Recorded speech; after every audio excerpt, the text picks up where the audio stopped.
मोहतरम नाज़रीन आदाब, जी टुडे न्यूज़ में आप सभी का खैर मक़दम। निज़ामत पुलिस ने गैर कानूनी सूद का कारोबार करने वाले सूदखोरों के खिलाफ एक बड़ी कार्रवाई करते हुए ज़िले के मुख्तलिफ इलाकों में बेक वक्त छापे मारे।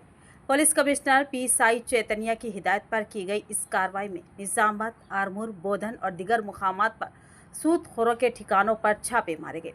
पुलिस के मुताबिक ये सूदखोर अवाम को गैर कानूनी तौर पर ज्यादा सूद पर कर्ज देकर उन्हें हरासा कर रहे थे। छापों के दौरान पुलिस ने बड़ी मिकदार में नकद रकम, अहम दस्तावेजात और दीगर मवाद जब्त किया। पुलिस कमिश्नर ने अवाम से अपील की है कि अगर कोई शख्स गैर कानूनी तौर पर सूद पर कर्ज देकर हरासा कर रहा हो तो फौरी तौर पर करीबी पुलिस स्टेशन से रुजू हो।